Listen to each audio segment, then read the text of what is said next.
প্রিয় দর্শক, আমি রাজু দে পক্ষ থেকে আপনাদের সকলকে অনেক শুভেচ্ছা।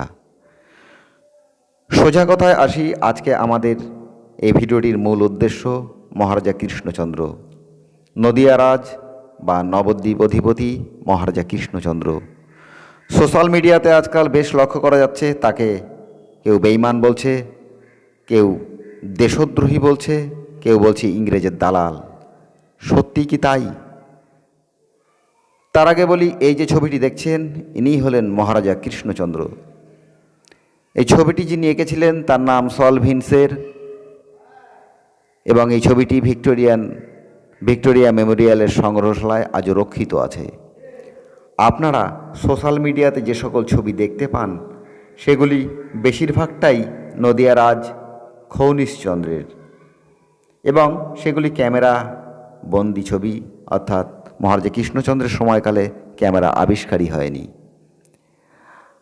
আমরা এখানে আপনাদের সামনে তুলে ধরব মহারাজা কৃষ্ণচন্দ্র আসলে কেমন রাজা ছিলেন।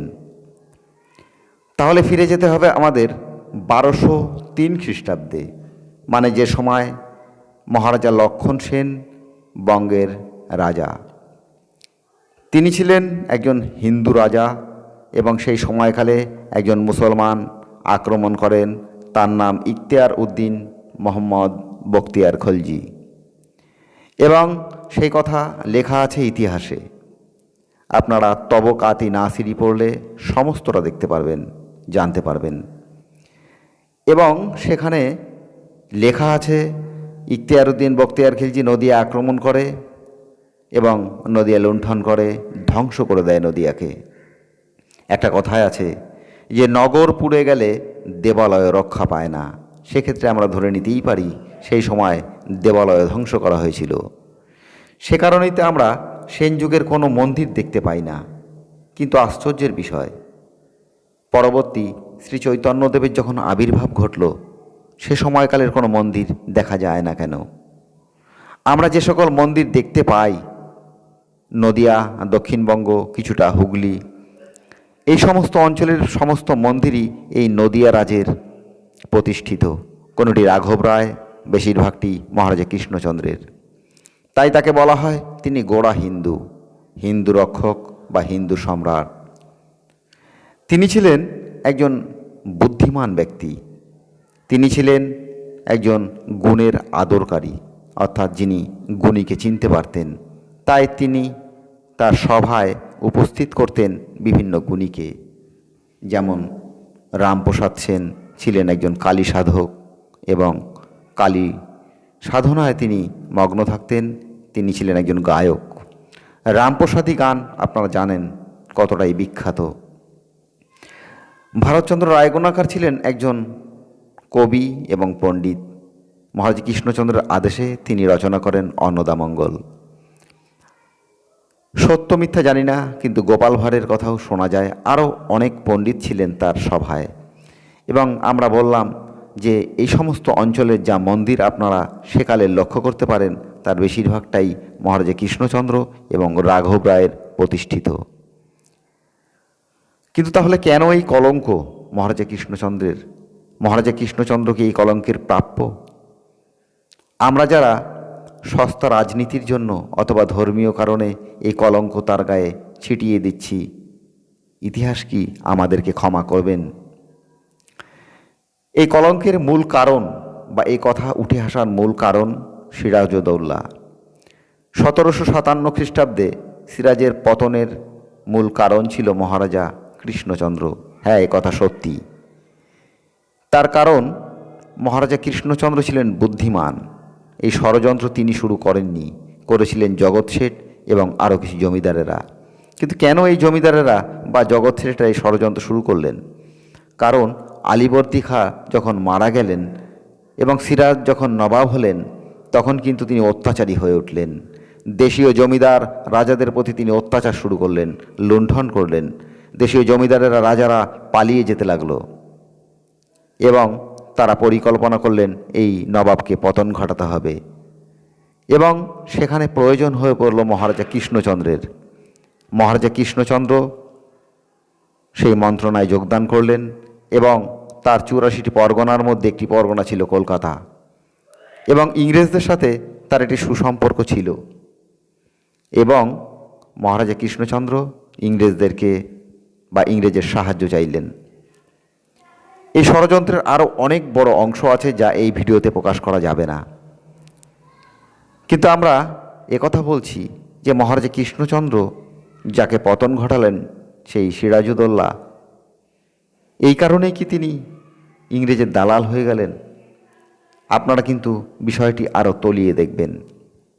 আমরা পূর্বেই বললাম, চৈতন্য যুগের কোনো মন্দির নেই কেন? কোনো জমিদারেরা কি সাহস করতে পারতেন না মন্দির গড়বার জন্য? নাকি মন্দির ছিল, তাকে ধ্বংস করা হয়েছিল? কিছু তো একটা হবে। যেখানে যে বাংলায় মন্দিরের একটি বিশেষ কেন্দ্রস্থল বলা হতো, আপনারা চীনদেশীয় ভ্রমণকারীর বৃত্তান্তে সে সমস্ত বিষয় বৃত্তান্ত পেয়ে যাবেন। এবার আমরা বলবো মহারাজা কৃষ্ণচন্দ্র কোন বংশের সন্তান। তিনি ছিলেন ভট্টনারায়ণের বংশের একজন উত্তরপুরুষ। এই ভট্টনারায়ণ ছিলেন কন্যাকুব্জ থেকে আসা একজন ব্রাহ্মণ, আদিসুর নামে একজন রাজা, যাদেরকে নিয়ে আসেন পঞ্চব্রাহ্মণ, তার মধ্যে ছিলেন একজন ভট্টনারায়ণ। এই ভট্টনারায়ণ থেকে ফলায়ুধ, হরিহর, কন্দর্প, বিশ্বম্ভর, নরহরি, নারায়ণ, প্রিয়শঙ্কর, এক এক করতে করতে একসময় আসে বিশ্বনাথ। এই বিশ্বনাথ ছিলেন কাকদ্বীপ জমিদার। তার পুত্র রামচন্দ্র, সুবুদ্ধি, কংসারী, ত্রিলোচন, ষষ্ঠী দাস, তারপরেই একজন বিখ্যাত রাজা কাশীনাথ দাস। এই কাশীনাথ কাকদ্বীপ জমিদার ছিল, এবং এই কাশীনাথকে বলা হয় নদিয়ার প্রথম বিখ্যাত রাজা। তাকে পতন করা হয়, তাকে ধ্বংস করা হয়, তাকে হত্যা করা হয়। তারই সন্তান ছিল রাম সমাদ্দার, যিনি বাগওয়ানে চলে যান, এবং তার সন্তান ভবানন্দ মজুমদার। ভবানন্দ মজুমদারের পুত্র গোপাল, তার পুত্র রাঘব, তার পুত্র রুদ্ররাম, তার পুত্র রামজীবন, তার পুত্র রঘুরাম, এবং এই রঘুরাম কৃষ্ণচন্দ্রের পিতা, এবং এই রঘুরামের সন্তান হলো কৃষ্ণচন্দ্র। তাহলে বুঝতে পারছেন তিনি ভট্টনারায়ণের বংশধর, এবং তিনি একজন গোঁড়া হিন্দু হবেন, এটাই তো স্বাভাবিক। এবং আজ আমরা যে সকল মন্দির দেখতে পাচ্ছি বঙ্গ জুড়ে, সে সকল মন্দিরের অধিকাংশই এই মহারাজ কৃষ্ণচন্দ্র এবং তার পূর্বপুরুষ রাঘব রায়ের প্রতিষ্ঠিত। এই মুহূর্তে যে মন্দিরটি স্ক্রিনে দেখতে পাচ্ছেন সেটি শ্রীনগরে। এই শ্রীনগরে ছিল মহারাজ কৃষ্ণচন্দ্রের রাজবাড়ি। তিনি এই মন্দিরটি প্রতিষ্ঠা করেছিলেন তার পূর্বপুরুষ রাঘব রায়। আপনারা এবার মন থেকে বিচার করুন, তিনি ইংরেজের দালাল ছিল নাকি তিনি একজন সমাজ সংস্কারী ছিল, তিনি একজন জাতির পক্ষপাতী ছিল, তিনি রাজা ছিল। আপনারা যদি মোহিত রায়ের একটি বইকে লক্ষ্য করেন, সেই বইটির নাম ছিল মহারাজা কৃষ্ণচন্দ্র ও তৎকালীন বিদ্য সমাজ, দেখতে পারবেন তিনি মুসলমানকেও ভূমিদান করেছিল। তো প্রিয় দর্শক, এই ভিডিওতে হয়তো আমরা সব কথা বলতে পারলাম না, কারণ সেটি ধর্মীয় বিদ্বেষ হয়ে যেতে পারে, আর আমরা তা চাই না, আমাদের সেটি উদ্দেশ্য নয়। কিন্তু আমরা এক কথায় বলতে চাই, মহারাজা কৃষ্ণচন্দ্র দেশদ্রোহী ছিলেন না, তিনি ছিলেন হিন্দু সম্রাট। প্রিয় দর্শক, পরিশেষে একটাই কথা বলবো যে ইতিহাসের অনেক রহস্য থাকে, অনেক ফাঁক ফোকর থাকে। যেমন মহারাজা কৃষ্ণচন্দ্র এবং মহারাজা কৃষ্ণচন্দ্রের পূর্বপুরুষকে অনেকবার বন্দি করা হয়েছিল, অত্যাচার করা হয়েছিল, কারারুদ্ধ করা হয়েছিল, এবং এই মুর্শিদাবাদের নবাবরা তাদেরকে অনেকবার বন্দি করেছিলেন। সেক্ষেত্রেই বলবো, ইতিহাস এবং সেই সময়, সেই সমাজ, সেই ব্যবস্থাকে না জেনে হট করে একটি মন্তব্য করে আমরা আমাদেরই ক্ষতি যেন না করি।